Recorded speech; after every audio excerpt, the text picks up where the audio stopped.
Hi, my name is Shama Kern. I have been practicing and teaching Thai massage for over 10 years. And today I want to show you the difference between Swedish massage and Thai massage. Swedish massage is mostly a Western modality and Thai massage is an Eastern modality, although it originally comes from India, not from Thailand. Swedish massage is done with oil directly on the skin and you have to be undressed, whereas Thai massage is done fully dressed, just like you see here. No oil is used and it can be done on the floor, and it mostly is done on the floor, whereas Swedish massage is mostly done on a massage table. The workspace of Swedish massage has to be very private because you're undressed. Thai massage can be done out in the open, and that's how it's done in Thailand. In most massage shops you can see what is going on, and you can do it in your living room. You fold up a blanket, use a mat or on a soft carpet, and you can do Thai massage. The technique of Swedish massage is different because oil is used, so it's easy to have gliding, stroking movements on the skin and kneading. Now, you cannot do that in Thai massage because you have your clothes on. So instead of these stroking movements, Thai massage uses pressure like this. And of course, Thai massage is famous for stretches. Hip stretch like this, or a hamstring stretch like that, or a back twist like this, rocking applications, hip rocks. So many different techniques in Thai massage. The tools of Swedish massage are mostly your hands and to some degree forearms and elbows.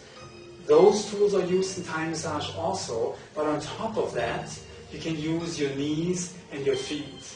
Now that sounds drastic, but I'll give you a good example when that would be used. Let's say the massage therapist weighs 100 pounds and is working on a 200-pound man, and turn over please, and is trying to do a back massage with her thumbs.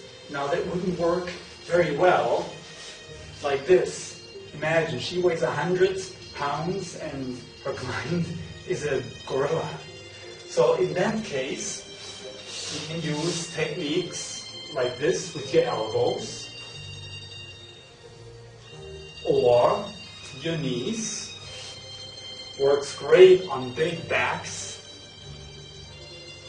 or even your heels. This is a heel rock on the lower back.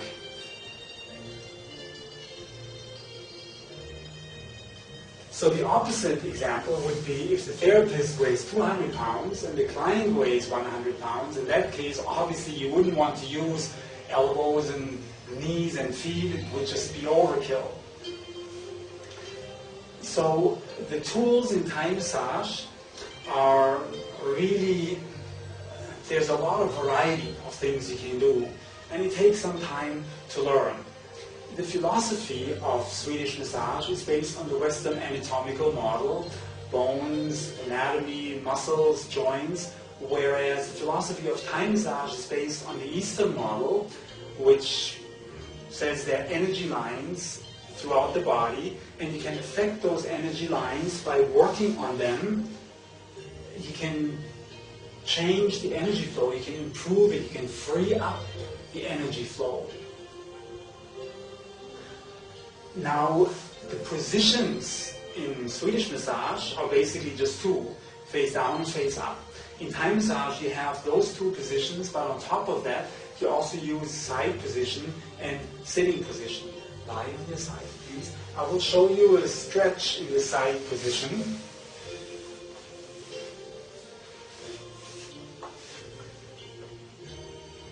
Okay, side stretch in Thai massage. If you do Swedish massage, and you're in basically reasonable shape, you don't have any major problems with your feet or with your back, you can do that.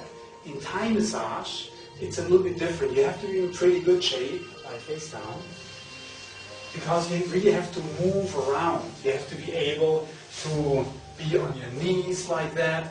You have to be able to squat on your toes. You have to be able to sit on your heels. You have to move around the client. For example, like this.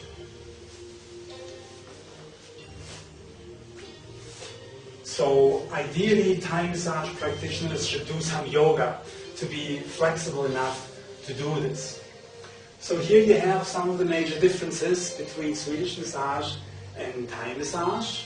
I'll see you in another video. Bye.